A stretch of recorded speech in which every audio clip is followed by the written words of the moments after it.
Words.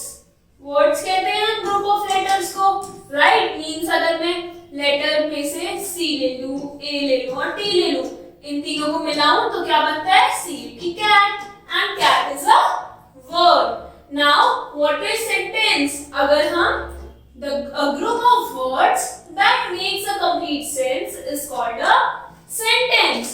अब हमारा sentence क्या होता है? The group of words. Words क्या होते हैं? Group of letters. लेटर्स का जो ग्रुप होता है उसे हम कहते हैं वर्ड्स, और वर्ड्स का जो ग्रुप होता है उसे हम कहते हैं सेंटेंसेस। बट इसमें एक कंडीशन क्या है? It should make complete sense. उसका एक कंप्लीट सेंस होना चाहिए। Now let's understand the sentence with the help of example. Read these groups of words. Now writes a letter Ajay. इसका कोई मतलब हो रहा है? नहीं।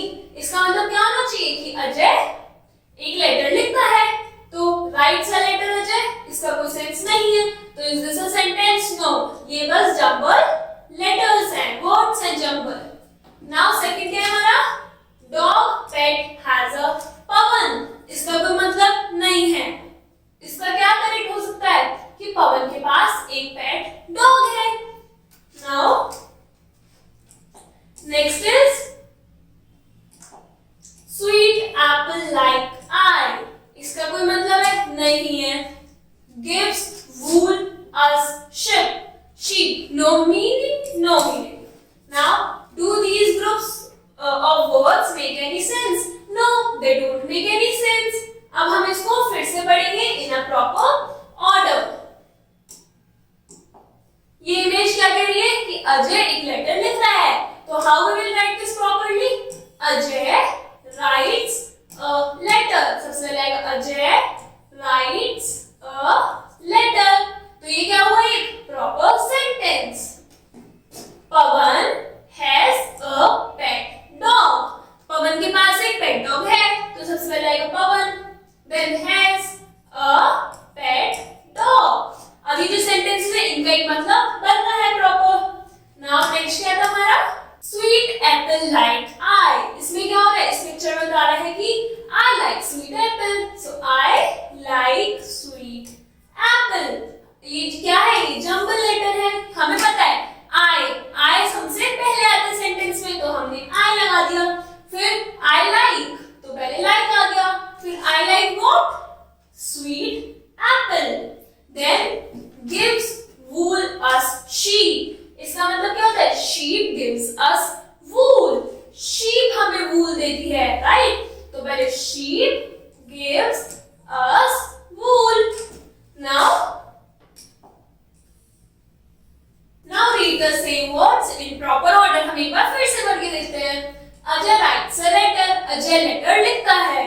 पवन has a pet dog. पवन के पास एक पेट डॉग है। I like sweet apple. मेरे को स्वीट एप्पल पसंद है। Sheep gives us wool. Sheep हमें क्या देती है? wool देती है, ऊन देती है। Now these sentences make a complete sense. अब अगर हम इन सेंटेंसेस को हिंदी में कन्वर्ट करें तो उनका क्या मतलब बनता है? इसलिए these sentences makes complete sense. So we use that when words are placed in their proper order, they make sense.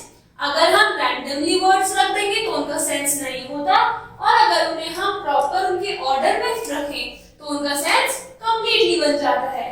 Now kids, अगर हम सेंटेंसेस लिखते हैं तो उनमें कुछ पॉइंट्स होते हैं जो हमको हमेशा याद रखने होते हैं। अगर आप कोई भी देख लो, जैसे ये सेंटेंस देखो, ये देखो, हर जगह क्या all the sentences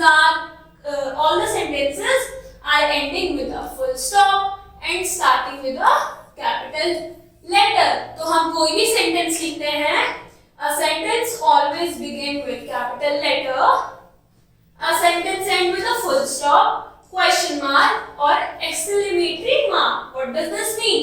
Full stop means हमने आंसर दिया है, एक सेंटेंस कंप्लीट हुआ है, तो हमने फुल स्टॉप लगा दिया।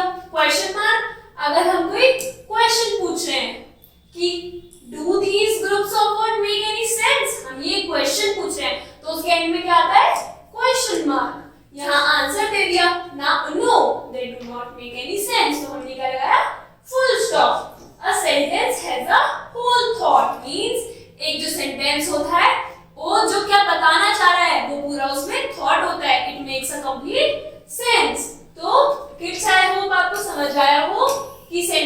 हम कैसे लिखते हैं, उनको कैसे प्रॉपर ऑर्डर में लगाते हैं. Now you have to complete this exercise. Thank you.